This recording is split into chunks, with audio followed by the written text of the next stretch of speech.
Bahan gelang yang dibungkus berlapis-lapis oleh kotak ini dikirim sendiri oleh seorang gadis kecil berusia 17 tahun. Dia bilang ini adalah uang angpau yang dia kumpulkan selama beberapa tahun, dibeli dari Adasi sebagai barang kesayangan. Kali ini dia secara khusus meminta saya untuk membantunya mengukir gelang yang unik yang akan diberikan pada hari ulang tahun neneknya sebagai hadiah paling istimewa. Ketika pertama kali saya melihat bahan ini, saya tahu gadis kecil ini benar-benar tulus. Bahan ini hangat dan tembus pandang, warnanya kaya dan hidup, sekali lihat sudah bisa terlihat kualitasnya yang luar biasa. Dia bilang nama neneknya ada huruf Cu, dan sejak kecil paling suka dengan keindahan bunga krisan. Lebih baik mati dengan harum di ranting daripada tertiup angin utara.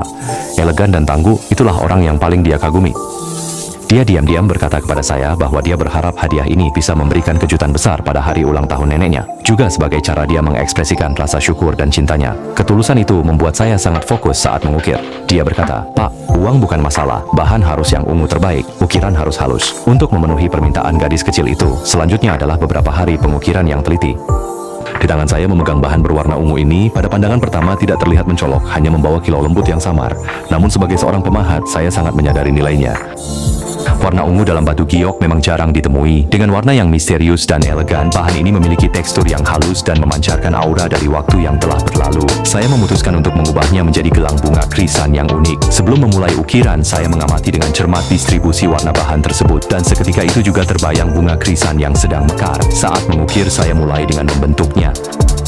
Sejak zaman dahulu, gelang telah menjadi simbol kebahagiaan dan kebersamaan. Saya menggunakan mesin roda kasar untuk membentuk gelang, menghaluskan bagian luar hingga bulat dan halus. Kelopak bunga adalah kuncinya. Saya mengukir benang sari dan lapisan kelopak dengan hati-hati. Kekuatan harus ringan, sedikit lebih berat bisa menyebabkan retak. Saya menghaluskan berulang kali, hanya untuk membuat setiap bunga krisan tampak berayun lembut di angin. Kelopak bunga alami dan indah, tidak dibuat-buat atau pecah. Saya meninggalkan bagian ungu paling pekat sebagai latar belakang, menggunakan ukiran dangkal untuk mengukir kelopak bunga krisan. Dengan hati-hati mengukir gelombang halus di tepi kelopak, lalu dengan ukiran sedikit menonjol mengukir lapisan benang sari. Saat terkena cahaya dan sedikit diputar, seluruh bunga tampak seperti bunga pagi yang berembun. Pada saat itu, saya merasa sedikit bersemangat.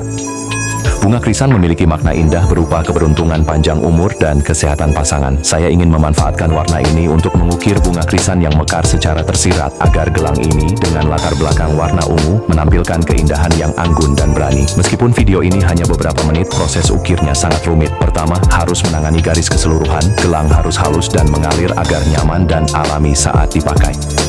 Selama proses pemolesan, saya menjaga keliling gelang sambil mempertimbangkan posisi setiap bunga krisan. Kelopak harus terbuka dan jelas, bertumpuk lapis demi lapis. Harus mengukir krisan yang menampilkan keanggunan yang luhur, namun tidak boleh terlihat kaku.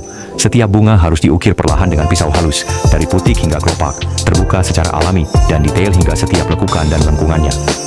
Penggunaan warna yang cerah harus tepat. Warna kuning diukir menjadi putik bunga, warna putih diukir menjadi kelopak bunga, mekar di atas latar belakang ungu. Gelang ini tampak sederhana, namun sebenarnya menyimpan rahasia. Setiap kelopak bunga yang semakin tipis, semakin menguji ketepatan ukiran. Setelah 2 hari mengukir, bunga-bunga krisan akhirnya mekar di malam hari. Ungu yang tenang dan elegan menyoroti perpaduan bunga krisan emas dan putih susu.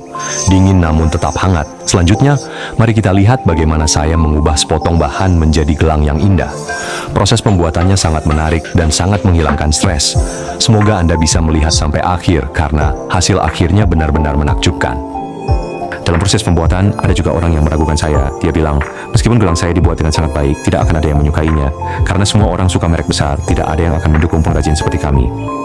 Setelah mendengarnya, saya benar-benar merasa goyah melihat gelang yang saya buat selama beberapa hari, tetapi hanya sedikit orang yang menyukainya. Saya mulai meragukan apakah sekarang benar-benar tidak ada yang menyukai kerajinan tangan lagi. Saya tidak percaya bahwa barang tanpa merek tidak akan diakui. Saya mengatakan meskipun saya tidak memiliki aura merek besar, tetapi saya memiliki ketulusan dan emosi. Saya terus mengunggah video, ingin lebih banyak orang memahami kerajinan tradisional, memahami kehangatan dan ketulusan ukiran giok. Terima kasih telah melihat sampai di sini. Tidak teralihkan oleh siaran langsung yang berlebihan dan ramai, tetapi bersedia berhenti sejenak untuk melihat seorang pengrajin perlahan-lahan memberikan kehidupan pada batu. Menurutmu bagaimana kerajinan ini? Apakah Yoshi ada kesan elegan dan tangguh itu? Mungkin Anda tidak akan berhenti lama di video ini, dan mungkin juga tidak akan melihat saya lagi. Maka saya ucapkan semoga karier Anda lancar, kesehatan terjaga, dan rezeki melimpah.